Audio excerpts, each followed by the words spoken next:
right here. Ow! Protect your out. We put the work in. Let's finish. Come on, man. Let's do this. Family up here. 1, 2, 3. You see, we dream chase, because that's all we was given to start with. Then we realized the dream was obtainable. Now look at us.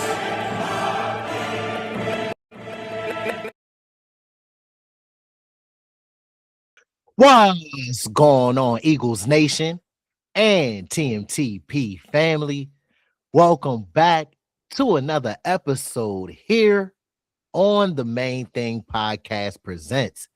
It's your boy, Mr. Owens. And after further review,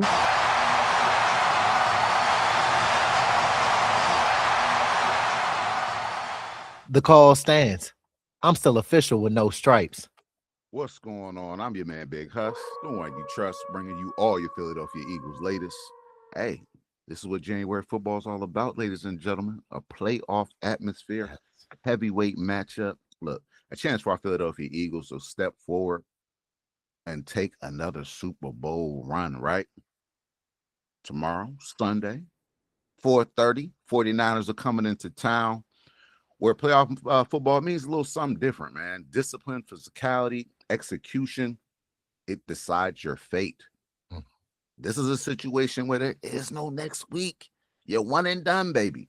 You got one chance to go out there and put it all on the line.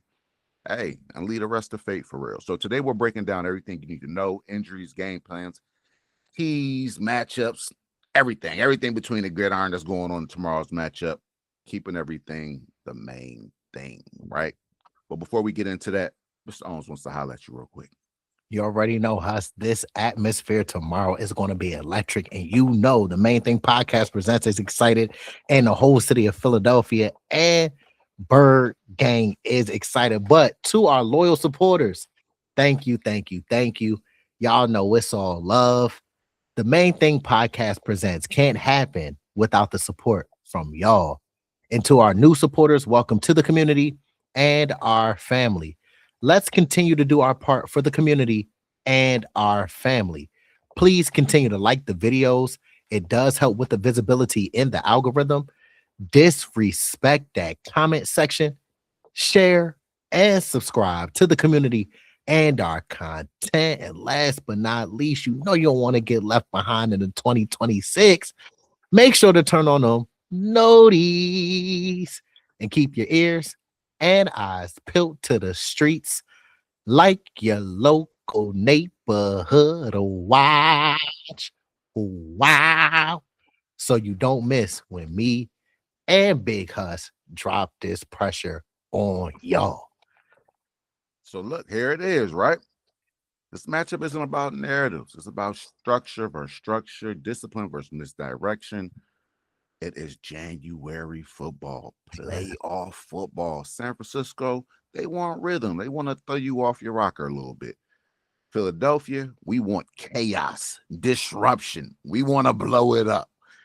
So with those two philosophies collide, execution and discipline really tell the truth. This isn't a game where you could afford a lot of those false starts and holdings and just not playing clean football. You got to be on your ding. So, per usual, you know, here in the Main Thing Podcast Presents, we always start with our injury report. The Eagles' final injury report ahead of the wildcard weekend, it tells a clear story. So we have questionable Lane Johnson with a foot, Brett Toth, who was dealing with a concussion, then Edge Azeez Ojulari, hamstring. It's good to mention his name, right? Now, been a little minute.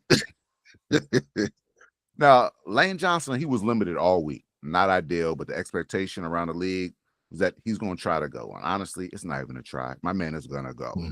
He's going to start at right tackle. But in the likely circumstance that it doesn't happen, Fred Johnson, per usual, will be next man up. Now, this isn't a narrative. This is math. Just a few numbers for y'all. With Lane Johnson, the Eagles are 120. That's 120 wins, 62 losses, and 1 tie. Close to 66% chance on victory. I love those odds, right? Without him, we're 18 and 28. That's under 50%, sitting at 39%. That's no bueno. Now, this season, it's been closer to 50-50, 3-4, still a little bit under the 50% mark, but it tells a story. When Lane Johnson plays, more than likely the Eagles are winning. Just straight up, right? So Lane Johnson changes everything. Protection, run lanes, play design, confidence. Brett Toth, though, is another quiet but important name. If he can clear concussion protocol, you have Matt Pryor and Drew Kendall, right? They're pushed further down the depth chart. Brett Toth, although not one of our premier interior offensive linemen, he's actually played rather solid this year, especially in the run game. Like, he hasn't been a liability the way you think he might have been. Now, Matt Pryor, we saw what that was like at one point in the season. It wasn't good. Drew Kendall, still a young player, not a lot of NFL experience yet, right? So hopefully Brett Toth can go just in case we need that sixth lineman on the interior. But as for Azeez Ojulari, his practice window was open, but with current depth edge, there's no reason to rush him back. Look, the edges have been playing great. Jalen Hunt, phenomenal. He's been getting a lot of recognition, right? Nolan Smith, and just it goes on down the list. Jalen Phillips, right? We have some edge players right now. This defensive front has been playing outstanding. Now, some good news: JC, Dallas Goedert, Nakobe Dean, Jalen Phillips, who we just mentioned, and Grant Calcaterra, they all carry no game designations, which means they're playing, and which we expected. That was the whole reason for us resting our starters in week 18, where we could have went out there and beat the Commanders, jumped up to the second seed. We chose health, which is, look, health is big at this point. You want all your key players to be available. Now, Philadelphia is also elevating long snapper Charlie Hewlett from the practice squad before the deadline. And I believe we still have one open spot to elevate a player, if I'm not mistaken. But we had to elevate Charlie Hewlett because we don't have a long snapper on the team right now. So we needed that. But the story here is the Eagles are healthy. We are healthy, and we need that. We need that. The run that we want to make, I want everybody to be available. And it's looking like we'll have that this week. Yes, and to add on to your point, because I think obviously we know Andrew Mukuba has been out with his injury, but I want to say that we have 21 out of 22 starters going into the playoffs healthy, especially if Lane Johnson is able to go tomorrow versus the 49ers, which will be a much welcome signed here in addition for Philadelphia. But over to the ops, to the 49ers, the 40-winers, the Bang Bang Niner gang. They're big by design. On the other side, San Francisco's injury report feels strategic. All right. So the San Francisco 49ers listed 7 players as questionable, including offensive tackle Trent Williams, wide receiver Ricky Pearsall, linebacker D. Winters, cornerback Renardo Green, defensive end Keon White, linebacker Luke Gifford, and wide receiver Jacob Cowing. Now, ladies and gentlemen, boys and girls of all ages, depending on how long you've been bleeding green, you have some history. Remember some history with Trent Williams. He was the left tackle for a very long time with the Washington Commanders. Now, look, he was limited, working off to the side. Sometimes that is not a positive for a team, all right? The betting market noticed too, okay? As the line moved from the Eagles being -3 to the Eagles being -6, signaling that Vegas does expect Trent Williams not to play. And without Trent Williams, it's somewhat similar to what we have here in Philadelphia with Lane Johnson.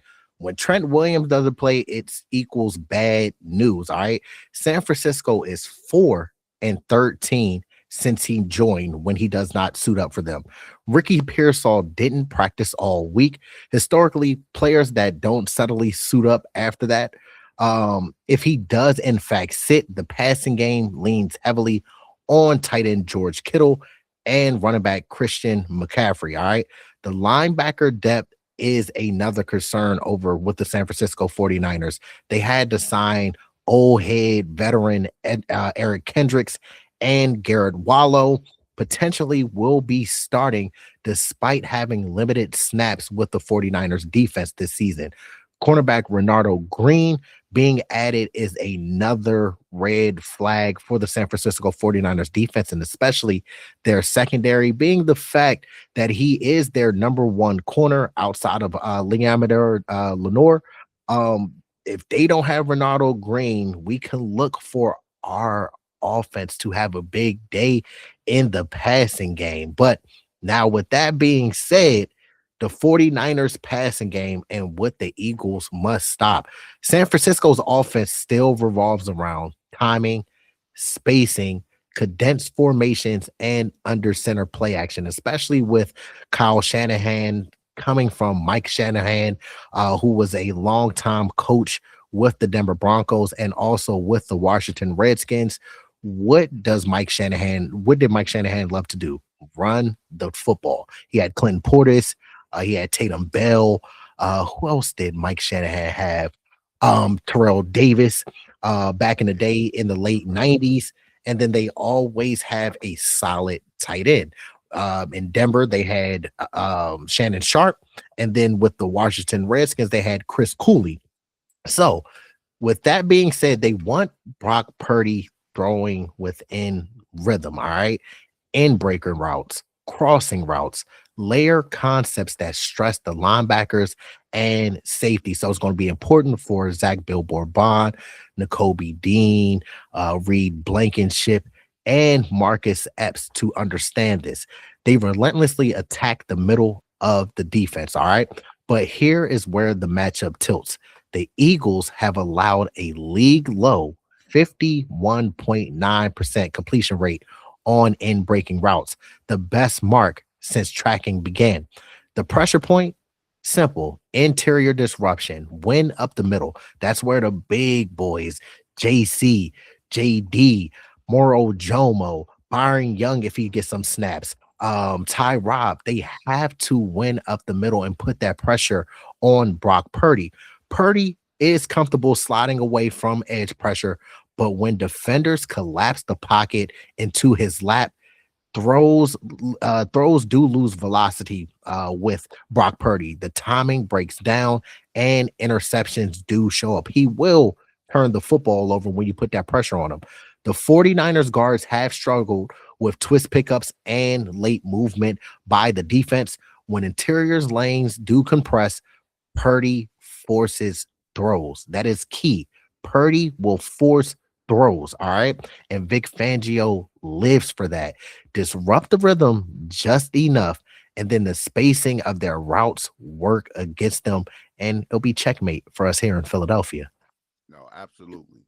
You have to get pressure up the face with Purdy for us, straight up the middle of the defense for real. And like Mr. Owen said, he'll give you a couple balls. You will have your opportunities to go out there and get you an interception or so. You just have to play discipline. So Mr. Owen just went over the passing game for them. Now we're going to talk a little bit about the run game. Discipline over aggression here. The run game remains the foundation. Wide zone, split flow, duos, pin and pulls, endless motion, right? Christian McCaffrey, CMC, he's the engine to it all. Mm-hmm. His patience forces hesitation. That's exactly what Kyle Shanahan wants.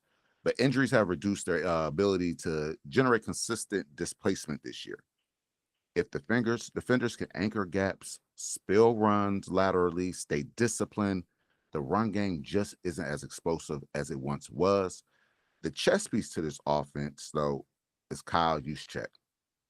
One play's the lead blocker, one play he's catching a pass, next play he's eye candy.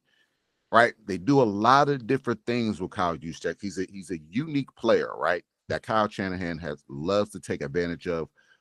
But the Eagles linebackers, they have to stay patient, right? The interior of the defense has to hold ground. We have to force San Francisco to earn every yard. Make them earn every blade of grass. Force long drives. We don't want them getting chunk plays, 10 yards here, 20 yards in the pass game. Christian McCaffrey breaks for 7. That's not what you want. You want them to grind this out. That favors Philadelphia. If they start getting explosive plays, It's going to be a long game. It might somewhat turn into a shootout, and that's not really our style of brand of football. Excuse me. Now, CMC versus Fangio. Christian McCaffrey this year, over 1,200 yards on the ground, over 900 yards receiving, 17 touchdowns. That's over 2,000 all-purpose yards. He's giving it to you every way. Look, I don't think that he's the best running back, but in the system in which he's in, he's perfect. It's the perfect fit for him, right? But even with that said, Philadelphia is uniquely built to handle him. We have Zach Baum, who's can blitz or cover. We have Nakobe Dean, who's an elite blitzer. Jahad Campbell, you could do a couple different things with. Marcus Epps, maybe not the household name, but a solid player, right? Reed Blankenship. And then you already know, man, Cooper DeJean, all ACP, all pro, APC, all pro Cooper DeJean out this John straight balling for real, right? The Eagles have answers, right? And history matters. In 4 games versus a Vic Fangio defense, Kyle Shanahan's offense averages just 10.25 points a game. Let's just say 10 points a game. Never scoring more than 15. Strength, strength. Vic Fangio knows how to handle a Kyle Shanahan defense, and we're in a position now where we have the chess pieces to do so. We're not stricken, or limited. We have players who are very versatile, and they can handle this matchup, but we have to be disciplined. Do not fall for the eye candy because they're going to give you a lot of it, much like a Sean McVay type offense. They're going to give you a lot of that motion to draw you off your keys. You have to play sound. When you get your moment, punch them in the mouth. Mm-hmm. And that's the key, because staying disciplined. Because one thing that Christian McCaffrey loves to do, even with all the eye candy and the motion that they do, I think they run motion at the third highest clip in the NFL. Christian McCaffrey loves the cutback lanes. So you have to stay disciplined. You have to stay disciplined. That's going to be big for our edge rushers to contain and chase down from the backside. Because when he cuts back, sometimes he'll find that little gap in that little hole. And as you mentioned, he can take that thing 60, 70 yards. We have to focus on tackling, rallying to the football, and getting the ball carrier down. We have to eliminate their run game, because if you eliminate their run game, what does Kyle Shanahan love to do? Play action, boot, get Brock Purdy out of the pocket. And then what they do is he doesn't throw receivers open. So what I mean by that is when a receiver is being covered closely by a cornerback or by a safety, by a defender, the quarterback is able to, with the ball, place it in a spot only to where the receiver can catch it, meaning he's throwing the receiver open. Brock Purdy, in turn, throws to a spot. So it's all about timing and rhythm. That's why it's a heavy emphasis on rhythm. Spacing, because he's just throwing to spots. Thank you. Because they love the layer routes. They love the in breaking routes, what we already went over. But that's why it's key to eliminate this run game, like eliminate it completely, and then put it on Brock Purdy's shoulders. But let's flip over to the good guys over here, and that's our Eagles offense. And here is the advantage and where the game tilts decisively in Philadelphia's favor. The 49ers defense is vulnerable due to injuries, lack of pass rush, even though they got Bryce Huff over there, and coverage stress issues. All right, so that's where Kevin Patullo, we're looking directly at you, KP, has the opportunity to rewrite his narrative from the 2025 season here in the playoffs. What we have to do is simple: win early downs with formation stress. The Eagles must win early downs with leverage, not just yards. Use more 12 personnel to force base looks. Motion into empty to identify the coverage that Robert Saleh is throwing at you. Jet motion with DeVonta Slim Reaper Smith to widen the linebackers. All right, this opens glance routes, opens stick concepts, and it opens the inside zone versus light boxes. Also, what we have to do is attack the middle with layer concepts. The safeties over with the 49ers, they struggle with eye discipline. So let's take advantage of that. Some key designs can be wide seam, dagger. We got Goedert going vertical with Arthur Juan K coming underneath with a dig. We can have level concepts versus their zone and floods off of play action, flood their area because they run cover 3 at a high clip. I want to say they're 5th ranked when running cover 3, running cover 3. So let's flood their areas and with play action. Look for KP to scream up Dallas Goedert so he can have a career day versus the 49ers tomorrow. For sure. Like you said, scheming up Dallas Goedert, taking the shot plays. This is not a week for conservative football. We have to stay aggressive. This offense works best when we're aggressive. San Francisco ranks 31st versus the deep passes and last in sacks. They've only had, I believe, 20 or so sacks. And I don't mean high 20, low 20s on the year, ranking them dead last, right? So, post, crossers, double moves, max protect play action. Take the roof off. Allow A.J. Brown and Smitty, like I said, and even Dallas to get those one-on-ones. They are excellent 50-50 ball receivers and tight ends, right? RPOs. Make the defenders think. Defenders are at their worst when they're hesitating. Linebackers they're aggressive and a bit thin. So inside zones, slants, flat joints. A.J. Brown, that's screaming A.J. Brown right here, right? Bubble RPOs, glance routes behind flowing linebackers, get them moving, slide it right past them. Make defenders wrong. This is a game where a Robert Saleh defense, they're a very aggressive defense. They want to attack. Use that aggression against them, right? When you can get them flowing one way and then hitting it another, counters, misdirections, at some point, that aggression is going to slow down because they're like, all right, man, last time I guess wrong. So let me kind of wait and see what I'm seeing for real. And that hesitation for offense sometimes is all you need for either a big play or a chunk play or whatever the case may be. But we have to slow them down. And RPOs is a great way to do that. Yes, sir. Yes, sir. And to add on to your point, because I want to say either the Niners are ranked dead last or second to last in coverage versus slants. So this can be a big opportunity to, okay, maybe, like you said, run that slant. But then also, since people have tape on us and know that we like to run a lot of slants, let's run those double moves. Let's run sluggos. Get the corner to bite on that slant and let's push the ball vertically and downfield. Let's take our shots tomorrow versus the San Francisco 49ers. Their pass defense is one of the worst in the NFL. And we have people over here that make $100 million or close to $100 million for a reason. Let's use the resources and tools that we have here. All right. Now, also what we need to do is move the launch point. Let's have QB1 with some sprint outs, some boot action, some half rolls. Force the 49ers coverage to communicate in the back end. They're already down possibly down one of their top corners. So it's going to be a lot of players that don't get a lot of playing time, players that literally have not played just at all this season, just inexperienced. Thank you, because they're just inexperienced. So let's test that inexperience over there with the San Francisco 49ers. Me and Big Huss here on the Main Thing Podcast Presents say this every single week. We had a coach that ran screens 24/7, but now we have a play caller that just refuses to run screens. And I sit here and I scratch my head because I look at all these other offenses and all the top 5 offenses in the league, and what do?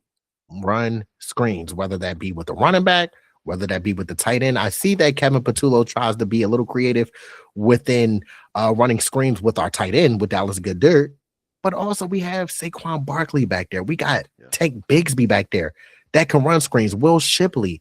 Let's add that into our arsenal. All right, run again the Saquon Barkley slip screens, some tunnel screens to Arthur Juan, some tight end delays to Dallas Goedert. Let's wear that thin San Francisco 49ers defense down tomorrow afternoon. For sure. And honestly, like you said, the screen game, I think, is one of the key components that this offense is missing for real, because we get blitzed at one of the higher clips in the NFL. And screens are a great way to use that aggression against you. Straight up. So, and with that, the tempo and situational awareness has to be on point. Using tempo after explosive plays, right? Instead of allowing the defense to substitute, keep that defense on the field. It just had to run all the way down here, right? Keep them gassed and keep the formation favorable for you. And then even with that, when looking at the play clock, see, we're a team, everybody knows we love to use up the clock, right? But in some situations, maybe you don't snap the ball when the play clock gets to 1, because then everybody knows you're about to snap the ball.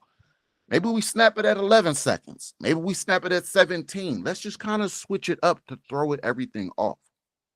We don't want to become too predictable, right? It just simplifies things for you. The red zone execution, we've been one of the best red zone offenses this year, and honestly defenses this year.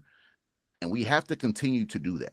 When we get down inside those 20, make it count. And that's touchdowns over field goals. If we got to take a field goal, so be it. But we want 6 plus 1. We want 7. Right? Pick concepts for DeVonta Smith down here. Play action, tight end looks. Look, Dallas Goedert has been amazing in the red zone this year. Yes. That's really where Dallas Goedert has ate this year. Let's continue to feed him down there. Hurts keepers, right? The design runs for Hurts inside the 10, inside the 15s. I like to see it, right? Heavy sets with Saquon Barkley, Tanks Bigsby, Darius Cooper, who gives you a little bit. But also when we get down inside the 5s and we line up in our heavy formations, most teams are expecting us to bang it right off the center, halfback dives, right? Let's try to hit these edges. The edges have been vulnerable inside the red zone, and we haven't been taking advantage. Let's switch it up a little bit. But at the end of the day, finish drives. This team has never had a problem sustaining drives, putting together those 8-9 minute drives. But after you do so, reward yourself with a touchdown. You deserve it. Let's make it count. Yes. And it's so weird because, as you mentioned, we never had a problem finishing a drive, because it's weird this year. Past years, we didn't have trouble going in between the 20s. Like, we can go 20 to 20. Then we get to the red zone and we'll stall out and got to kick field goals. This year has been a complete opposite. We struggle between the 20 to 20s and keeping the drive, prolonging the drive and staying on the field. But then when we do get into the red zone, we finish. It's just getting into the red zone. That's what we need to do on a more consistent basis. But it starts with the offensive line. They're the foundation. They're the key to this piece. All right. Slide protection if we need to. Let's chip. That helps the offensive line, all right, to slow down some of those edge rushers and blitz packages. Let's have a clean interior pocket for QB1 to step up in. Let's make sure that he's not being hesitant to pull the trigger because he feels like a lot of players is being muddy at his feet. Let's make sure that we have a nice pocket for him to deliver the ball to our superstars on this offense. Look, if QB1 can step up and throw this football against the San Francisco 49ers tomorrow, ladies and gentlemen, boys and girls of all ages, this offense can reach its peak potential and reach its ceiling. But we have to take a brief moment real quick here on the Main Thing Podcast Presents and send a congratulations to 2 All-Pros. They're both in their second year. Because this matters, man. This matters. They're only in their second year, y'all. We have to understand this. This is not like, oh, they're a vet. They've been 7, 8 years and things like that. But we got to shout out Quinyon, 23-1 Mitchell, and Cooper Cool. The John being named first team All-Pro. They're 2 tone setters here with the Philadelphia Eagles on defense and 2 foundational pieces that Howie Roseman did not miss on in the NFL draft. I'm glad and excited to have them continuing their career and building on what they've already started here in Philadelphia. And I can't wait for what the future holds for both of them. But as of right now, congrats to y'all, and we got a game to win tomorrow. Man. It's been a long time since we said something like that. Two youngins, all pros on the back end. Look, man, how he's been doing this thing these past several years, but definitely hit on these two young men. Like Mr. Allen said, congratulations. Right? What's that Post Malone? Now they only say congratulations.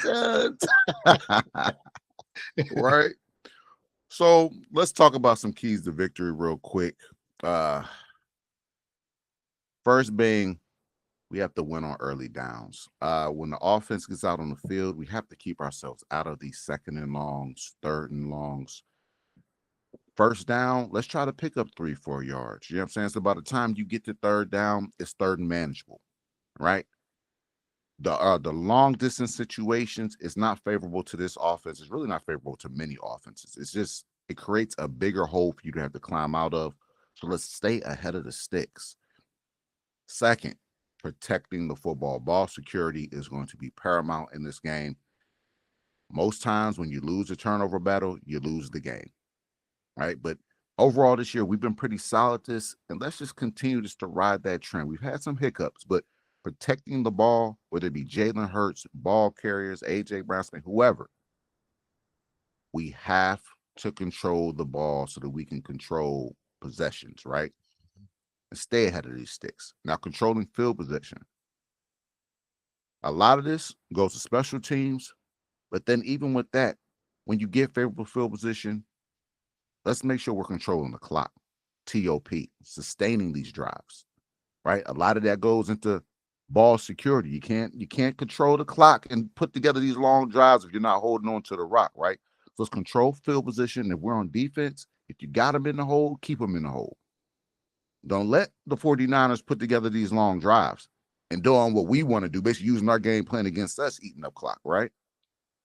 And one thing real quick, because go ahead. With the field position as well, as you mentioned, the special teams play a major factor in that.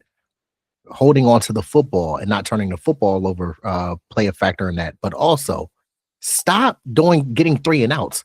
3 and outs don't help either, because when you're not moving the football and then you have our punter punting deep into our own territory, he can only punt so far. Even if they hit a 60-yard punt, they're still probably going to start at their own 40, the 50. We have to eliminate those 3 and outs as well. That's been killing us too. Now, but a lot of those 3 and outs are attributed to you not winning on early downs. Gotta win on the early downs. If it's first down, right, you get a false start, 56 offense. Now it's 1st and 15. Why am I doing this to myself? Or you call a run on first down and everybody in the stadium knows you're about to run it, and now it's 2nd and 13. Got to stay ahead of the 6 so you can, like Mr. said, you can control that field position. And then defensively, force the turnovers. The defense has been doing a great job of getting their hands on the ball. Let's continue to do so, whether it be fumble, interceptions, whatever it is. Defense, stay aggressive. And we start forcing turnovers, you start creeping into players and coaches' heads. It messes with the psyche of an offense, right? We already talked about this earlier. Stay disciplined versus emotion. Kyle Shanahan is going to give you a ton of motion, whether it be from Juszczyk, whether it be from one of the receivers, whether it be from Christian McCaffrey. You're going to get a lot of it because he's going to want to see how the defense reacts. Stay sound in your job. If your job is contained, then you contain. Don't you do anything else. Don't worry about anything else. Do your job. Do your 111. Mr. Owen said this also earlier, the offensive line dominance. The game is often won for Philadelphia in a lot of football games in the trenches with dominant D-line play and Hall of Fame offensive line play, right? We have Hall of Famers on that O-line. This O-line it's had a rough year, but a lot of that could be due to injuries and things of that nature, a lot of moving pieces. But over the years has been one of the better lines in the league. I want to see that continue. This is not a ferocious pass rush, right? There is no Nick Bosa. Their biggest pass rush threat is my man. What's his name? Mr. Mr. Bryce Huff, is Bryce. the Yeah, fluff. Mr. Huff. There you go, Mr. Man. That is their biggest pass rush threat. So don't feel overwhelmed. Just do your job. And as we've done all year, trust Vic Fangio. The Don has proven he's going to get it done. He's going to have his unit prepared. As Eagles fans, as players, as coaches, trust him with what the OG says. He's going to have you in the best position to win. Once again, just do your job. Do your job. And when it comes to January, Jalen Hurts, baby, just go out there and do what you do. I know the brighter the lights get, the better you gonna play, big dog. I ain't even worried about you. Just go out there and do what you have done over these years, being the baller that you are. This is your time. You own the playoffs, right? So I'm gonna sit back, grab my popcorn, and watch the show. I'm ready to watch. You feel me? A show will be put on, and all he does is just like Al Davis used to say, just win, baby. Win, baby. Just win. Because that's all he does. Him and Nick Sirianni, all right? For sure. But look, you already know what time it is, Big Huss. We can't leave our family and our supporters without the score prediction, what we're feeling with this game. And obviously, they know we got the Birds advancing to the divisional round next week. But I just feel that this is a perfect matchup for us. The San Francisco 49ers come in injured per usual. This is nothing new. They've been injured for the past, 5-10 years. It almost seems like. I respect some of their people on offense, the George Kittles, the Christian McCaffreys, the Trent Williams. Brock Purdy's a solid quarterback. I like Juwan Jennings. They have some players on the offensive side of the football, but their defense is in shambles. Their defense is banged up. I believe that all three of their starting linebackers are out due to injury. Just recently signed Kaiser White. Kaiser White. If y'all don't know, he used to play with us in 2022 when we went to the Super Bowl, played linebacker, and went out with the Arizona Cardinals. Also, they got Eric Kendricks, who we mentioned here. It's just on that side of the football, they don't scare me one bit, even with some of the concern that we've been having with our offense here in Philadelphia throughout the 2025 season. I feel that we have the pieces and the dogs to get this job done. If we all play collective group effort football, we do the keys to victory that Big Huss went over. We don't beat ourselves. I feel that this game will be a sound win. I got us winning, though, by a score. I kept going back and forth, but I feel comfortable and confident in the score. I got us winning by a final score of 31-13. 31-13. Now, y'all, ladies and gentlemen, Lord knows, look, me and Mr. Owens did not talk. We tell y'all this every week. We did not talk about this. I promise you on everything. That is my exact score. My exact score. Are you serious, bro? And hey, I'm telling you, my exact score on everything. Word. 31-13 was my final score. Work. Because at first, initially, I was about to go 31-17. And I'm thinking about it. I'm like, I'm about to stop shortchanging our defense, bro. Because every time. See, and this how you, ladies and gentlemen, this how you know this is my brother. Because I was originally going to go 31-17. And I was like, nah, bro, they ain't about to put up that much, bro. 31-13. That Vic Fangio stats is going to continue. They're not going over 15. 31-13 was my score. I think this is a get-right game from them. I swear. That's scary. As Big Huss mentioned, we don't talk about the scores. We legitimately sit, record. When we get to this point, obviously we're thinking about the scores throughout the week and things like that. But when we get here, we don't talk about the scores because we want to give y'all authentic and genuine scores. That is crazy. Yeah. Because I've been sitting there, I'm like, man, we keep shortchanging our defense. Not saying that we don't know that our defense is elite, is elite because we know they're elite. It's the fact that it's like, all right, our defense, can they really just shut out everybody, bro, like that? Like they've been holding some of the top offenses in the NFL in check. And so every time I feel like I'll say 20 points that our defense will give up, they turn around and hold Bulls to 6 points. Yeah. I'm like, yo, so hold on. I don't think they're going to get 17. So that 31-13. Oh, my God. 31-13. That's it. Now, if this final comes to be 31-13 tomorrow, I'm going to be mind blown over this joint. But I really do feel like the offense, that we might have some hiccups, right? But I feel like they're going to go out there and it'll be a solid game for them. Then defensively, the way this defense has played, bro, as Mr. Owens just said, we've held out some of the best offenses to 16, 15, 18 points or less. This 49ers offense, albeit has some weapons. I'm not saying that they're just totally just buns, but I don't consider them an elite offense. I feel like this is an offense that a Vic Fangio defense will very much keep in check. Mm-hmm. They are not that explosive this year. Mm-hmm. I think that, hey, it will be a solid game all the way around for the Philadelphia Eagles tomorrow. Mm-hmm. And one key point is, we're telling y'all right now, if Trent Williams cannot go for the San Francisco 49ers, they will be in for a very, very long day.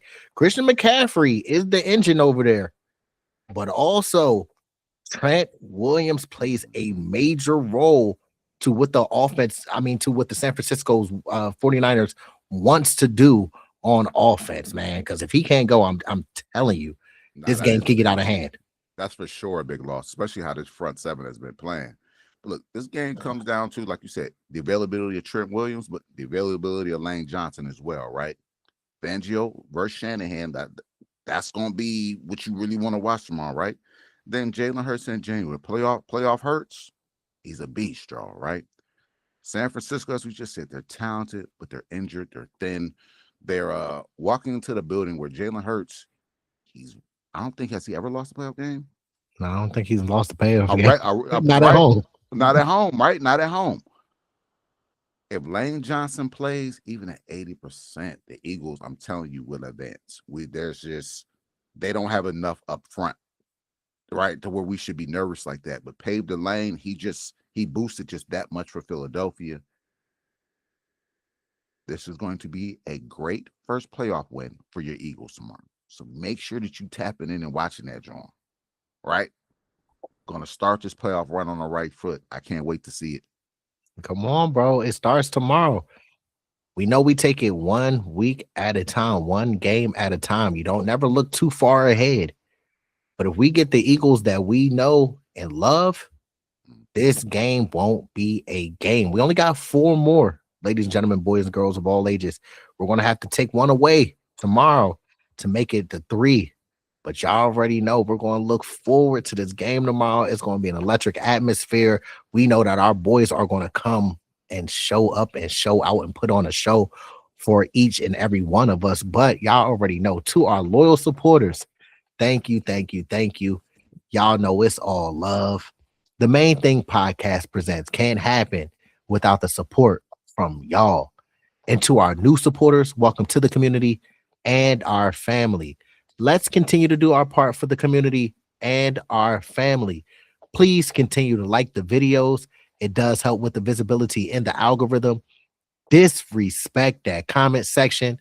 Share and subscribe to the community and our content. And last but not least, again, you don't want to get left in 2026. Make sure to turn on that notification bell, also known as that Liberty Bell looking thingy, so you don't miss when Swoop comes out with the Eagles news and updates.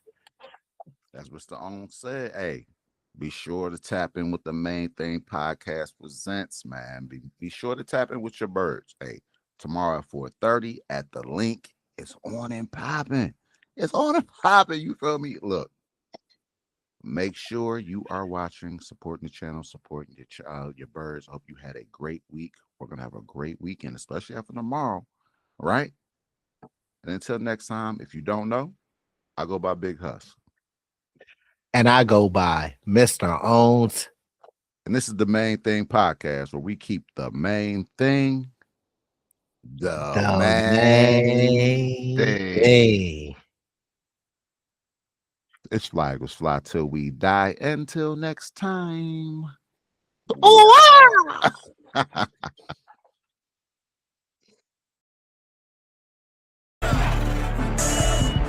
It was doing what I wanted to do. I went after it, and it was a struggle to achieve it. But you know what? I caught that bitch. Dream chasing.